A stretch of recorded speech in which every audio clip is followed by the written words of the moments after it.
Beginilah kondisi situs budaya Makam Kalang yang berlokasi di kawasan Hutan Jati Perhutani di Kecamatan Malo, Kabupaten Bojonegoro.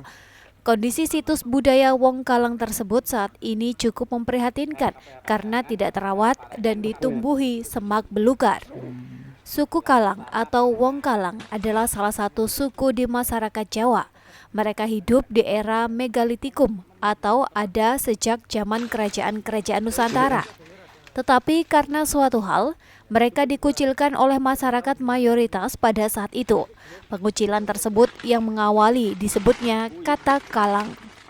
Camat Malo, Jamari mengungkapkan di kawasan hutan di wilayah Kecamatan Malo tersebut 9 situs makam Wong Kalang yang terbagi di 2 wilayah atau desa, yakni 7 situs makam berada di kawasan hutan Jati Turut wilayah Desa Tanggir dan 2 situs lainnya berada di hutan Jati Turut wilayah Desa Trembes.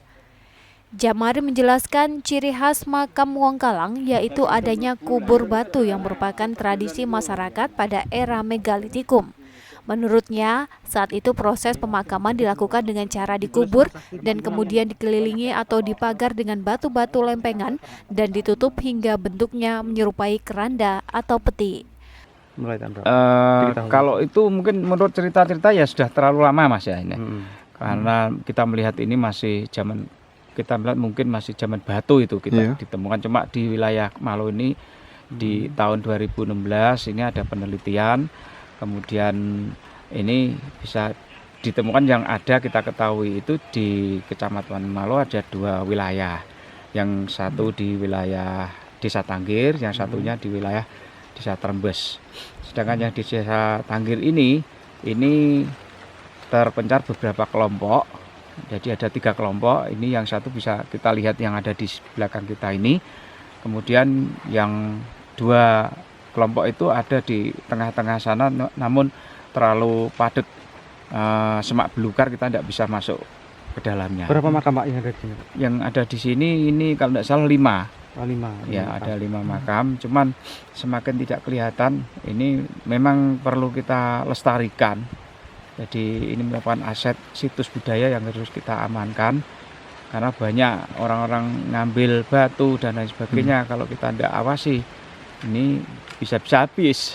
Ada rencana ke depan untuk situs ini apa gitu? Untuk ya, nanti kita komunikasikan dengan pihak Purbakala atau dinas terkait agar nanti ini bisa kita amankan.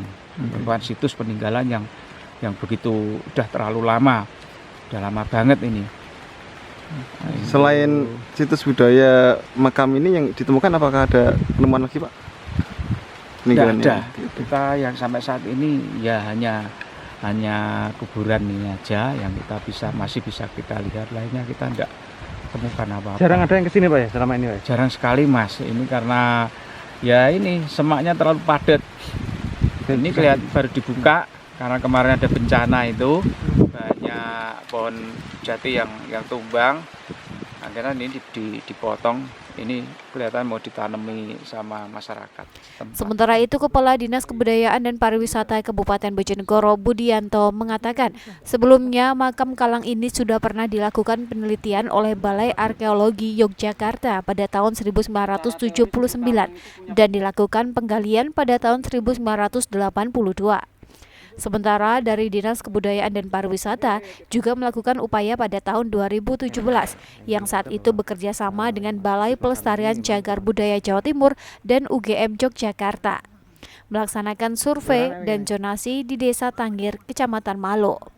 Kedepan setelah dilakukan zonasi, pihaknya merencanakan untuk melakukan penelitian lebih lanjut dalam rangka menggali sejarah Bojonegoro lebih luas dan juga sebagai destinasi wisata heritage, sehingga diharapkan dapat mengembangkan destinasi wisata sejarah dan budaya di Kabupaten Bojonegoro.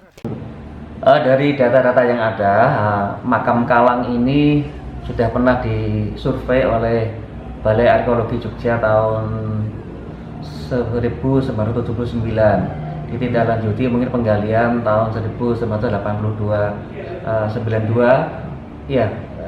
82 di Kalengan, dan tidak lagi ya di Tanggir itu tahun 1990, kapannya ada penggalian.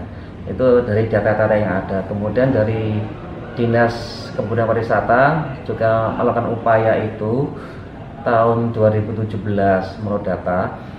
Kami kerjasama dengan BPCB Jawa Timur, Balai Pelestarian Cagar Budaya Jawa Timur, juga dengan UGM waktu itu melaksanakan survei dan zonasi di Tanggir. Nah, dari beberapa data-data itu didapati bahwa memang perlu adanya zonasi pengamanan wilayah. Mungkin sekitar ada 30-an makam di Bojonegoro itu, tersebarannya mulai Kalengan sampai Tanggir. Terus upaya apa yang dilakukan Dinas Pariwisata Pak untuk pengembangan situs budaya makam Wong Kalang tersebut? Upaya ini kami selalu bekerjasama dengan akademisi dan juga Balai Pelestarian Cagar Budaya dan juga dengan kerjasama dengan pemilik lahan. Otomatis ini kan milik perhutani ya, dalam wilayahnya kalau nggak salah ini KPA Parengan. Nanti pemilik lahan ini kita ajak kerjasama bagaimana mengamankan dan juga memelihara itu. Dan nanti kami dari sisi kebudayaannya tetap akan kami adakan kajian-kajian survei untuk lebih lanjut mencari bukti-bukti. Kalau yang dulu mungkin bukti tentang keberadaannya, isinya apa, kebanyakan kan makam-makam dari batu-batu gamping, batu-batu putih itu ya, yang arahnya beda dengan makam-makam umumnya di Jawa atau di makam-makam Islam. Konon sih kalau Kalang ini kan suku-suku manusia di hutan. Zaman ini sudah sebarannya mulai kalau abad 9 sampai 10 Masehi sih, mulai Mataram kuno sampai Majapahit, terakhir Mataram. Samsul Alim, JTV, Bojonegoro.